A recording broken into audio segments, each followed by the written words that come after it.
बस्तर संभाग के किसानों और सहकारिता जगत के लिए रविवार का दिन एक ऐतिहासिक अध्याय के रूप में दर्ज हो गया।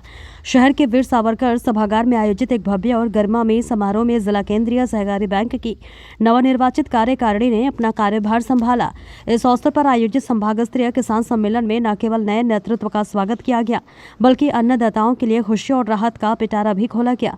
समारोह का मुख्य आकर्षण दिनेश कश्यप का अध्यक्ष पद और श्रीनिवास मिश्रा का उपाध्यक्ष पद पर आसीन होना रहा, जिन्होंने सहकारिता के माध्यम से बस्तर के विकास और किसानों की आर्थिक उन्नति का संकल्प लिया।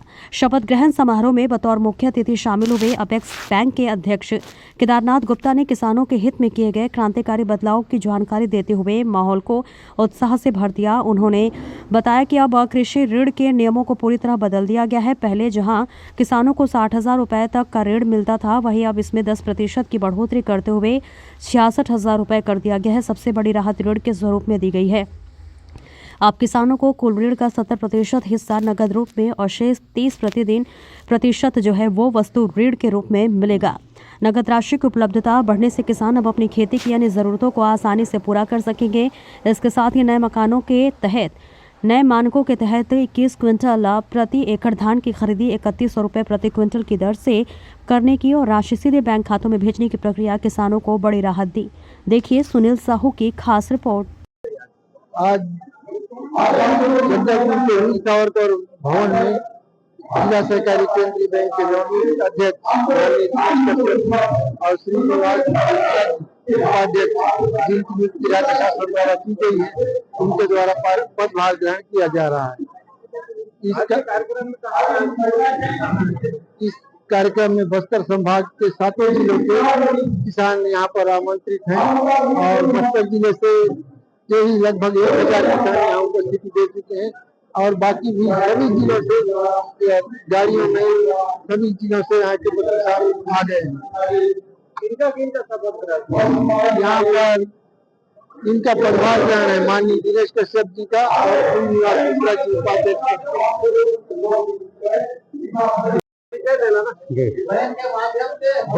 अपना नाम बताइए। मैं चंद्रनाथ यादव हूँ, ग्राम सड़केर का हूँ, जिला बीजापुर, विकास खंड बैरंगढ़, ग्राम पंचायत सड़केर।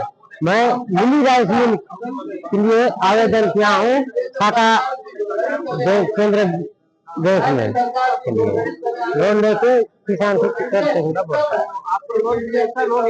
गया है साहब, अब मिलेगा बोल के बोले हैं, तब आया हूँ। तब देखो अभी थोड़ा ठीक है साहब, पहले थोड़ा ठीक नहीं था, अभी थोड़ा तरफ से सरकार दबा दिया था, ठीक है। अभी इतना कोई टेंशन नहीं है, अभी कोई इतना कोई नहीं है, अब मस्त है। क्या है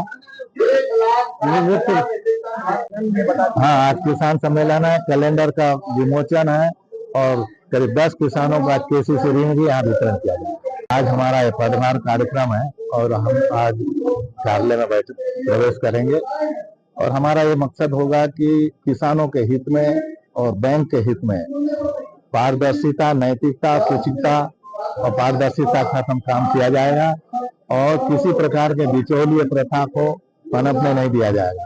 किसानों का एक एक धान हम खरीदेंगे और गरीब कल्याण की जितने भी सरकार की योजना है, ग्रामीण अर्थव्यवस्था को मजबूती लाने के लिए ग्रामीण क्षेत्र में इसको मजबूती के साथ अंत्योदय की भावना से जमीन समाज के अंतिम व्यक्ति के तक हमको पहुंचाने के लिए पूरा ग्रास रूट में काम करेंगे और किसानों को उन्नत खाद और उन्नत बीज समय पर उपलब्ध हो और अन्य जो बागवानी और सब्जी अन्य प्रकार के जितने भी सहायक उनके कृषि कार्य है उस पर किसानों को जोड़ने का प्रयास होगा।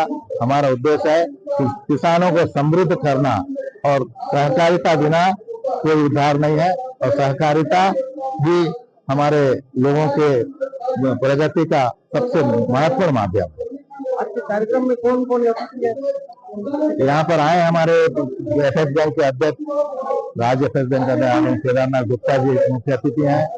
अनुसूचित जनजाति आयोग के अध्यक्ष आदरणीय रूप सिंह मंडावी जी यहाँ कार्यक्रम की अध्यक्षता कर रहे हैं।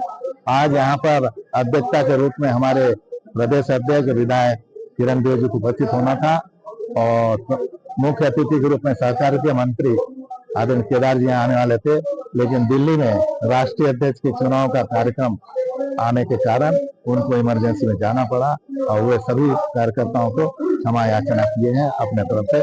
मैं इसको अवगत करा।